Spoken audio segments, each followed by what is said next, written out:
Anyway, Mark's with us this morning, and talk about you need 36 hours in the day, because even just following your Twitter stuff, I've got to say, and this is not a showbiz euphemism for doing half an hour's writing in the morning, you don't stop. You are right there working even right the way through the night at the moment, aren't you? No, I was watching the telly last night.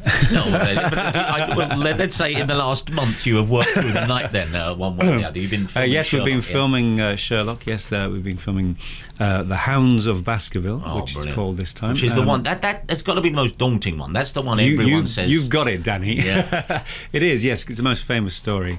Yeah. I've written this episode, and obviously in the same spirit.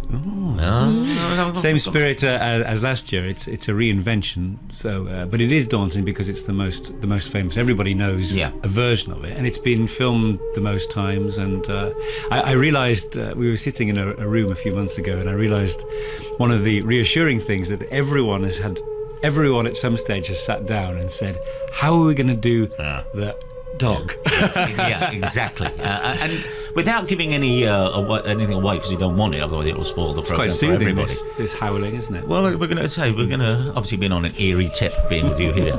But what otherwise in the reinvention of Sherlock, is it the mobile phone? Is it the age of the computer, or do you enjoy that kind of challenge to say, well, we can get around it doing this? What amongst the works is the trickiest part to either ignore or reinvent? Well, as you say, some of it is quite straightforward. I mean, the big thing for Stephen Moffat and myself reinventing it was that we wanted to get back to the characters rather than the trappings.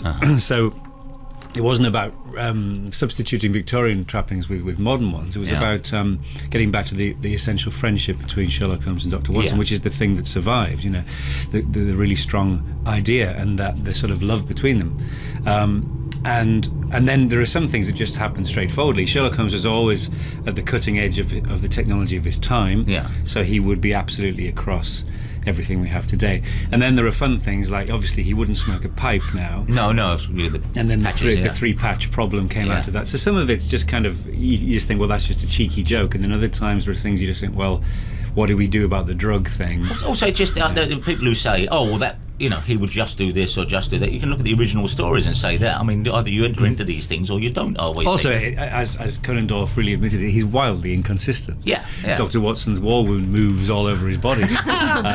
Sure, the drug, he starts out with the cocaine and morphine habit, although the morphine is weirdly never mentioned. It's always cocaine in people's imagination. And then it sort of fades away. I think because probably at the beginning he was trying to think of as many things that would make his character distinctive, and then after a while he thought, well, that sort of slightly gets in the way. And something I put in my episode last year, which I always loved, which is that Sherlock Holmes is desperately ignorant about a lot of things that don't interest him. Yeah. So I put back in this thing from the original, he doesn't know that the Earth goes around the sun, which Watson can't believe. That's right, yeah. And it's brilliant because you never expect that. Sherlock is always such a know-all. Yeah. The idea that he doesn't know something like that, but of course he says, well, why should it bother me? It's not. My work is about minutiae, Obviously then, as the years go by, it's quite difficult to have a man who doesn't know more generalised things.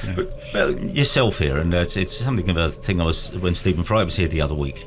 Does your I'll shrink from obsession and call it a fascination with the horror and indeed the wonder of these things? Does that mean then that you are a believer in these things generally, that you actually believe? No. But it doesn't always not follow, if you know what I mean. No. It could be that. Does that mean then you don't know fear itself from being alone in a dark house? Because you don't believe in it? No, that's not. I'm being slightly disingenuous. I do sort of believe. I believe there's something in it.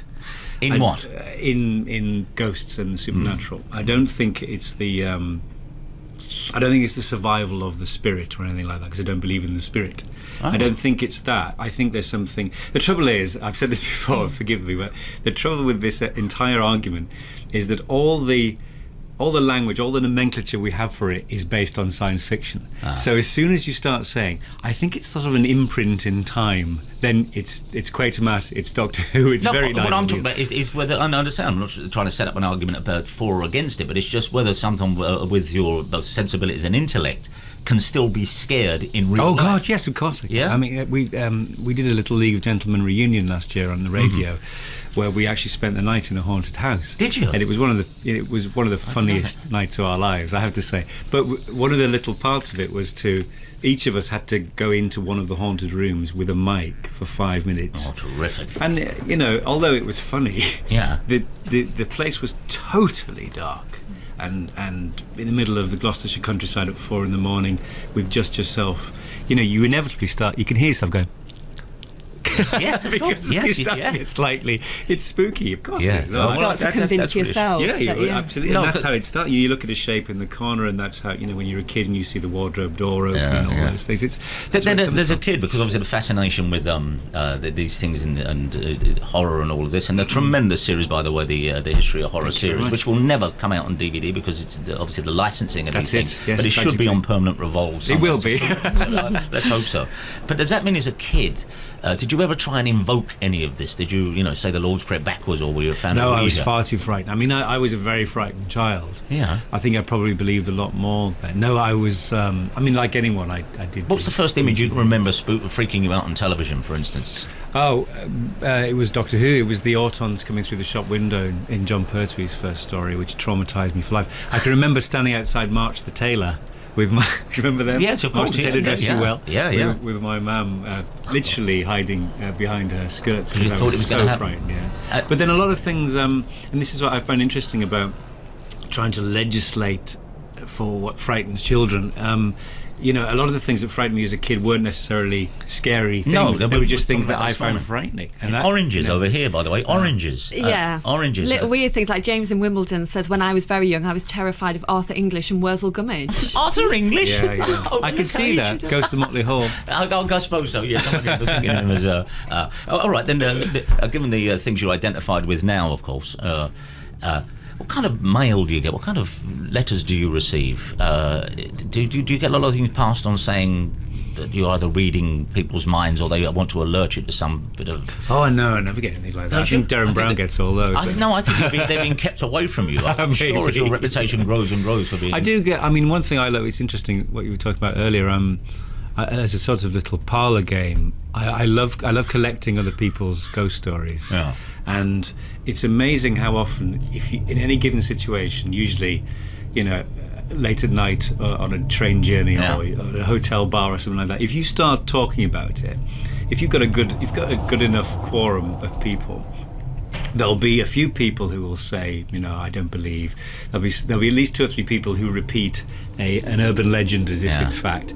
And then there's always one, usually at the back, who's very quiet until the end and then says, just like in an Amicus portmanteau film, says, something happened to me once that I can't quite explain. But it does. It really does happen. I've had a few of the years that you kind of go, and you end up going, what? Well, very quick, just before the travel, as I say, and I shrink from it because I don't like the baggage that comes with it once you finish the story and stuff. Not that I'm going to be cross-examined, but it did happen.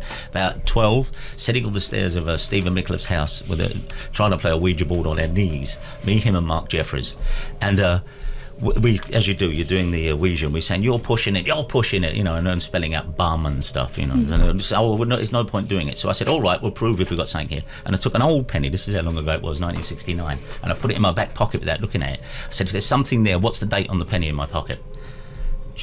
1, 9, 1, 3. And I took it out of my pocket, and it had 1913 on it, right? And then the thing went, D, and it spelled out, don't play anymore. Mark Gatiss, good enough to be with us, and if you've any kind of sentient being at all, the Mark is at the centre of most things that are worth it and move around the media these days, and you've got to face facts, Mark. You are actually in the dog bird seat, as they used to say. Thank you very much. And pretty much, I guess we can call it the resurgence of wonder, and and things like Sherlock and Doctor Who, of course, which have been much a motivation behind. Do you think in the 80s and 90s there wasn't any kind of call for that sort of thing, and then it suddenly has come, and even the aughties, as they say, has come surging back? Does it go with wider societal changes? Because plainly, a lot of the horror with the Cold War stuff and all of that, does it work like that, or is it just time? I think it does. It's just some aspect of that is true. I think things just go in cycles. Definitely, there was a time. One of the things that used to kind of bother me about the total absence of any kind of fantasy from TV in the sort of 80s, early 90s, that kind of thing, was that it used to be just a staple. It wasn't a cult thing. No. It was, cop shows, hospital shows, detectives, and there was something spooky. And then it became very much marginalised, or people used to think of it as that. And then, of course, it just came back. And now it's absolutely everywhere. Well, it seems to be, But I think there is also... But the League of Gentlemen seeded that, didn't they? I mean, we started it. I like to think we... without a doubt. And it's still extraordinary, bordering on a scandal. Not that he didn't do any business, the live shows and any of that. But it's still odd to think that this, as seminal in its own way as Monty Python did for later modes in television, that the League of Gentlemen, probably swallowed up by the huge hit that Little Britain became, which, and we won't start that argument again, but the League of Gentlemen seeded what we now see as quality television, I think. Well, I'll come on this show again. No, but as a thing, because it's not just you, it's the other guys as well. But there definitely was the League of Gentlemen. You can look back and think that actually started an entire wave of things that now continue to that's dominate. very kind of you to say. I think, like anything, you obviously need a bit of historical perspective ever to recognise when there's a sort of movement begins, or when one ends, or when something else is coming through. And when you're in the midst of it, you never feels like that. It's a funny thing. This is so ridiculously anal, but I remember thinking that when our first TV series started in 1999, I was actually a bit sad it wasn't just pushed into the 2000s because. Oh, I see. Because it would be a 90s thing, and I was actually proved right, because there was a few years later there was one of those things about. Seminal things of the 90s. And I thought, oh no, we're just being trapped in the 90s. But they say that, but the shift from kind of as broad as say League of Gentlemen was, from the out and out joking thing to the rather grotesque and disturbing thing it became, and with Psychoville kind of remains. That I think is what bled out. Saying these things don't have to be a send up, they don't have to be a parody. They can just be uncomfortable on their own, and that's enough. I mean, I think there's right from the beginning we wanted a nice mixture of things that were, exploding dog jokes, still the biggest laugh we ever got in that show. But then a lot of stuff which was very touching. I think there's a lot of real pathos with characters like Les McQueen or Hare Lip, even though he's a murderer. There's a lot of pathos. But then I think, to me, the stuff that still survives the most, and there's a perfect example in Stephen Reese's Psychoville now, with The Silent Singer, is if you have a personal joke you can somehow make public and still make people laugh, then there's something magical. That's what Papa Lazarou was. It's a ridiculous compot of ridiculous things, and yet people just went for it. The Silent Singer, similarly, was just a photograph that we were dressing up one night. I think it was the night Hare Lip was created, in a desire to do something else with sellotape other than putting noses up. That's how the lip happened. And then Reese just put on my Lottie Lips wig, the glasses from Ollie Plimsolls, a pair of white gloves. The glasses from Ollie Plimsolls. And got the broom and did that sort of that pose. And we just called that picture The Silent Singer. I just love the fact that after 20 years they've taken that and made it into this terrifying thing. Well, I can see all of you involved in the League of Gentlemen, despite all the successes you've gone on to otherwise, in about 50 years being coming on, crumbling to some stage in Paris where you're given the Legion or whatever it is. They gave great performance. I think that's what's going to happen. It's going to rumble on to them. Here's a question you must get asked, but don't tell me you haven't thought of it. You must know you'd make a great doctor yourself, wouldn't you? You would. It's of psychiatry. No, of the Time Lord era. You're very sweet. I'm very happy where I am. I mean, really, to work on Doctor Who, to have written for Doctor Who, to be as involved as I have been is incredible. Well, obviously, because I never thought it would happen. I really thought it had gone.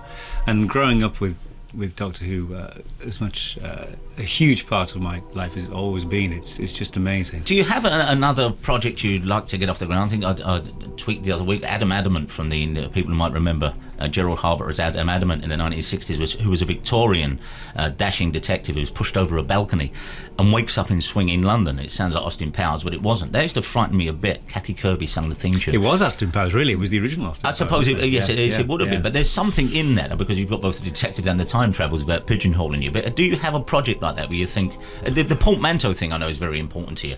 Yeah, well, I've got a lot of things. I mean, the trouble is I don't want to jinx any of them by talking about them. I say, really? There's a few things I've always wanted to do, and a few current projects, I suppose. But at the moment, obviously, because of being very immersed in Sherlock and Doctor Who, it's sort of taking up most of my time. Have they not tried to get you involved in the Sherlock movie? Because that's in production at the moment as well. With the new Robert Downey one? With the Guy Ritchie. No, well, I mean, the great thing, the fantastic thing, we were making the pilot of Sherlock when we heard that was going to happen.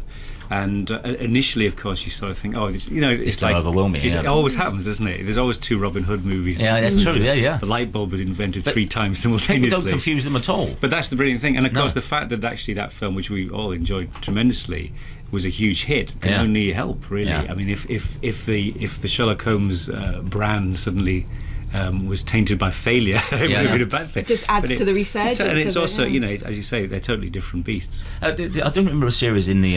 again, I'm thinking back, there was a series called The Liars, William Mervyn. And it was a table of people, always the last to leave this gentleman's club, and the 4 of them would sit round. I think it was a half-hour series, ITV. I don't remember that. The Liars. That's nice. It was on ITV, I think. And that's what they would do. They would end the night by telling these extraordinary stories in one of those, Tales from the Unexpected style things. But The Liars, and I remember one episode of called The Elixir of Life. And he tells this story about this fellow who finds it, but loses his whatever it is he stumbled across, and in the end he's only got enough to keep his head alive. He's above the neck is alive and lying in this bed. And The Liars was a terrific series, and then they would all look at each other at the end of it, wild surmise. Did he just make that up, or could it possibly have happened? That was a terrific series in that. I'm going to find that. You are thinking about other things, though. Yes, constantly. Yeah, can we give you this as well? That this is an idea for Doctor Who: the life-size fortune teller or chatterbox. Oh, one of those. So it's one of those things that they don't have a name. I'm doing exactly. it now. No, exactly. Those foldy up pieces of paper. We've been examining them over the last few weeks, and and they're great truth, of course. Yes. Great truth. Usually, it's like a sort of I Ching thing, isn't it?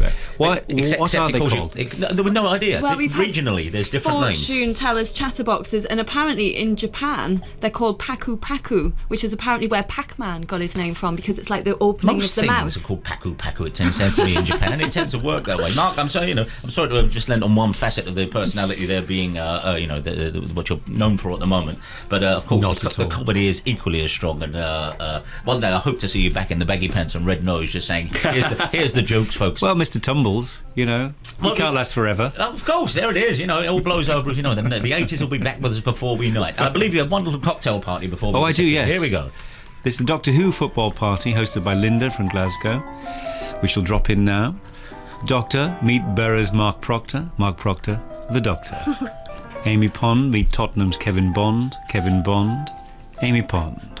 River Song, meet Man City's Nigel de Jong, River Song. I don't know what I'm talking about. On the Man City part. I spent 15 minutes trying to think of a Doctor Who monster that rhymes with Johan Cruyff, and it was the last footballer I remember. It sounds like a wager. I could see your eyes all over the sport when it was here, but nevertheless, it gives you more time to do what you're absolutely magnificent at. Mark Gatiss, thank you very much for being with us, my friend. And all the best in it. When would Sherlock actually be on? Do we know?